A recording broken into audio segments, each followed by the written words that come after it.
Hi there, Inbal from Hebrew by Inbal here, and today I want to talk about the basics of learning a new language, because I think so many times when we start learning a new language, we follow the concept that seems very natural of I'm going to cover all the basics of the language, grammar, vocabulary, pronunciation, syntax. Once I cover all the basics and I mastered the basics of that language, I will move on and level up to intermediate level. And from there, I'll move on to advanced level. Makes sense, right?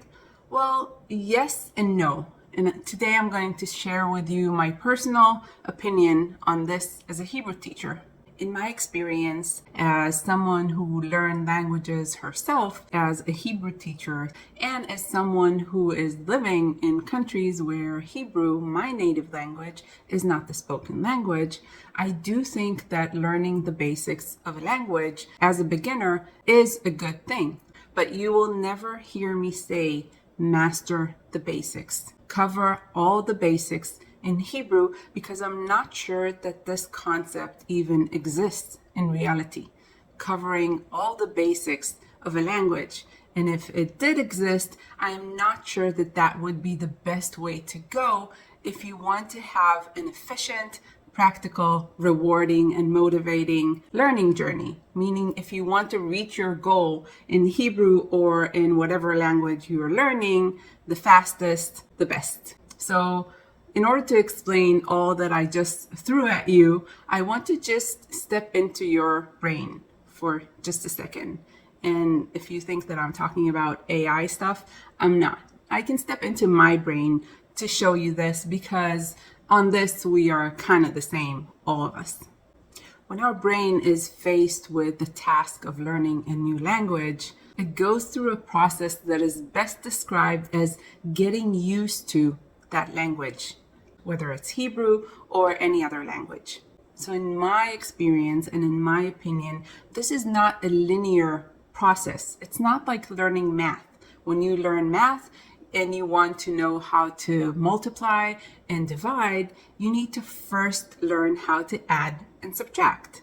And once you understood how to add and subtract, maybe you memorized it, you covered adding and subtracting, now you can move on to the intermediate level. In this sense, after you mastered and covered the basics of adding and subtracting, by moving on to multiplying and dividing. Learning a language is not like that. It's not like learning math or like a lot of motor skills. A baby first learns how to crawl, then they learn how to walk, and only then they learn how to run. We don't see a lot of babies running and only after learning how to crawl. This is a linear process of learning. Learning a language is more like this. Think about it. When a baby or a small child learns a language for the first time, they don't know anything about grammar, syntax, pronunciation, or any linguistic rules. But they learn the language because they get used to it in different contexts, in different uses. Now, as adults, when we learn a new language, obviously we go through a very different process, and usually we don't even fully immerse in the language that we are learning. It's not like we buy a ticket, we land in a country that speaks that language, and now we speak and use only that language. That is not how it works for most of us as adults learning our second, third, or fourth language. But the process is very similar to that of a baby or a small child learning their new language, in the sense that their brain and our brain goes through the same process of getting used to the language. It is not phase 1 complete, phase 2 complete, phase 3 complete, basics, intermediate, advanced. It is a non-linear process of getting used to the language. In following this concept, I want to talk about the 5 things that I think can really make a difference when you start learning a new language, whether it's Hebrew or any other language. Number 1 is making mistakes. Now you may say, Inbal, this is so trivial. Of course, I'm going to learn a new language. Of course, I'm not going to know everything. Of course, I'm going to make mistakes. I don't expect to master the language before I even started learning it. But let me ask you this. How comfortable do you feel when you know that you are going to be wrong in a conversation in front of other people? How do you feel when you forget a word, forget something that you know that you knew very well and you just can't reach it? You get stuck. How comfortable does that make you feel? How do you feel when you think that you look or sound silly, ridiculous, or not smart? Most people feel very uncomfortable in all these scenarios. And making mistakes, not knowing, getting stuck, even with things that you already learned as part of learning a new language. But because most of us are very uncomfortable with making mistakes, with not knowing, with getting stuck, with feeling that we are silly or perceived as not smart, we create concepts like, I'm going to cover all the basics of the language. I'm going to master all the basics of that language. At that point, I will not make any more mistakes in the basics because I got it covered. See where I'm going? If you prepare yourself mentally and really be okay, truly be okay with making mistakes over and over again, with asking questions, with not knowing, with getting stuck, and with going back to things that you already learned and you forgot, you will not beat yourself up every time it happens, and you are much more likely to stay for the long game. Practice more, learn more, make more mistakes, and just get better. If you completed my free guide, Kickstarting Your Hebrew Speaking, you know that the last step of that guide invites you and encourages you to post a video, a short video of you saying a sentence of your choosing from the long list of sentences that I teach you. And that is exactly why I do it. I want you to take that plunge in a relatively safe place, your social media, with your friends and family and people that you are okay with them following you. Taking that plunge and speaking in Hebrew, not knowing 100% if you are going to say it right, and maybe making a mistake, seeing that nothing happens if you make a mistake and that it's part of the process and it's totally okay, is a crucial part of learning a new language. And that is why I encourage you to do that. So if you did that, kol hakavod, way to go. And if you haven't completed my free guide and you want to, I will put a link to it in the description. Number 2, and we already mentioned it, is it is not a linear process. That means that you will take 2 steps forward, 1 step back, 1 step forward, 3 steps back, 8 steps forward, 2 steps back. You will have moments of eureka,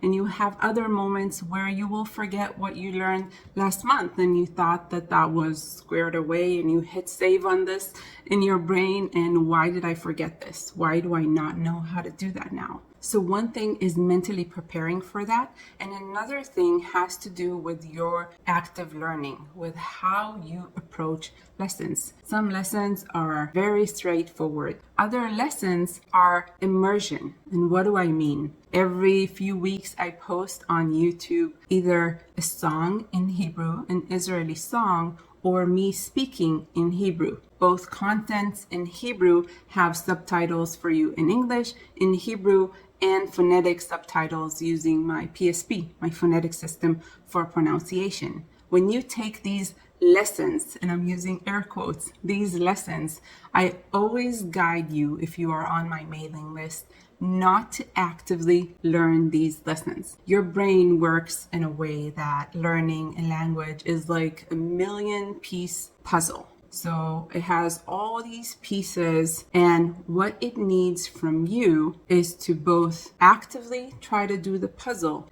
and passively do the puzzle. Do the puzzle by immersion as well. Sometimes you need to sit in front of the puzzle and just let it come to you.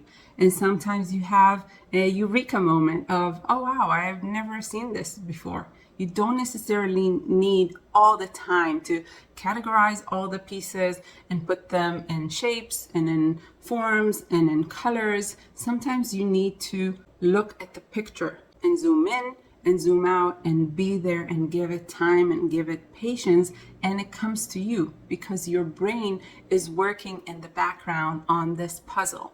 When you watch my videos on YouTube, listening to songs in Hebrew or watching me talk in Hebrew, reading the subtitles, pausing, slowing down, I don't want you, and I guide you not to memorize these videos, try to master them, try to learn them really hard. Your brain is working in the background.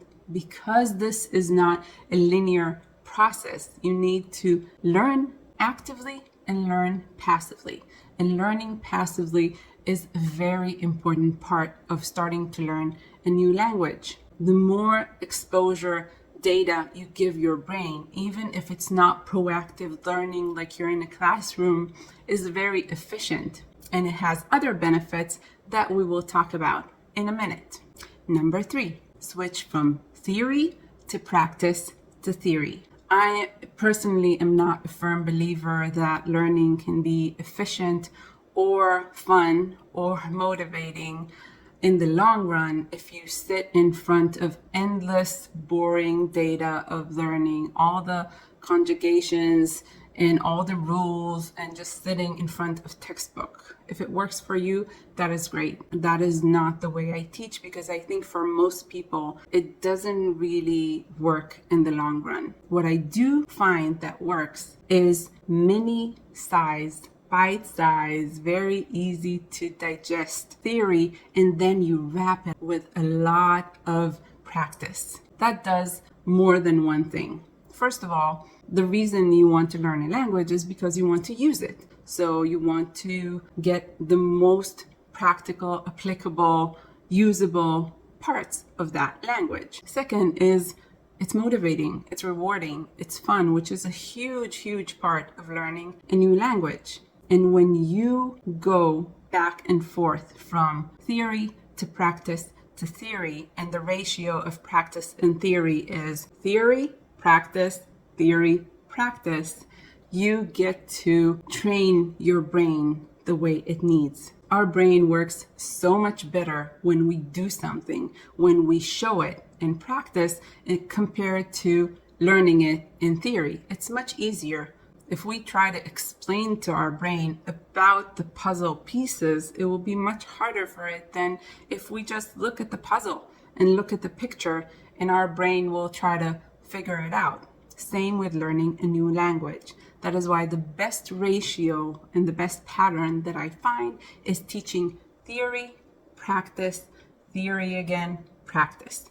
That is the ratio. If you took my Hebrew 1 or Hebrew 2 workbooks completing all your writing skills, you know that after you completed the first 2 letters, you can already write Hebrew words, and Hebrew words that are very common and very precious, that you want to learn how to say and how to write in Hebrew. So right from the start, you can already practice a lot. And throughout my workbooks is so much practice alongside the theory.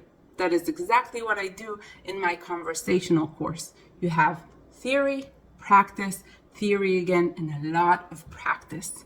The reason you are learning a new language is in order to use it.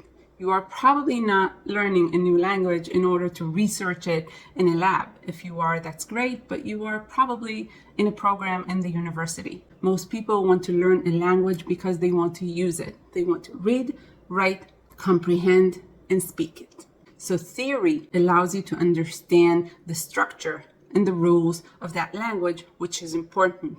But a lot of practice and switching back and forth from theory to practice can be a game changer when you start learning a language. Put a lot of emphasis on practice alongside the theory. Learn how to use the language in practice. And remember, making mistakes is okay. Which brings us to number 4. Learn using what is interesting and or fun. You consume content in your everyday life on things that matter to you, that interest you, and that are fun to you. Use those to learn a new language. If you are a history buff, try to read or listen to content in that language. If you love listening to music and exploring new cultures, do that by listening to songs, watching TV or movies in that language. You will not understand most of it at the beginning, but remember,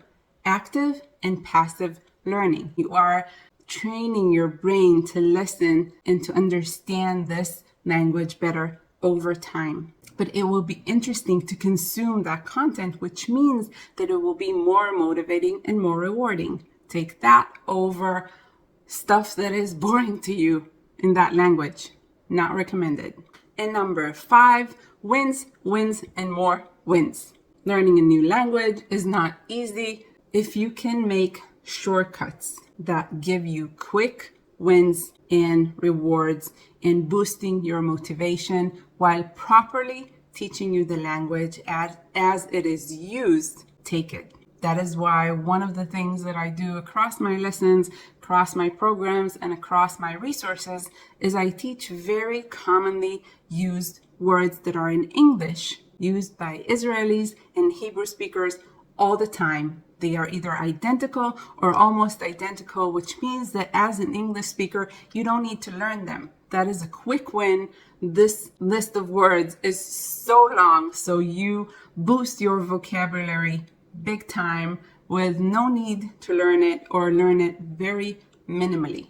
That is a shortcut that is proper, that is real. Whenever you find shortcuts like that, whenever you find ways to get quick wins that will keep you motivated, that will reward you starting out learning a new language, take it. If you can't find any, focus on whatever is interesting to you, fun, and whatever matters to you. So that is it. If you want to check out my free guide, Kickstarting Your Hebrew Speaking, my conversational course, my best-selling workbooks, and all my resources, I linked everything in the description. I hope you enjoyed this video. If you did, please hit like and subscribe and hit the bell if you want to get notified every time I post a new video like this, which is every Sunday. And watch these videos right here if you want to implement what I talked about in the video, learning Hebrew with songs and learning Hebrew by listening to me speaking Hebrew slowly, clearly with subtitles. See you in the next video. Toda and shalom.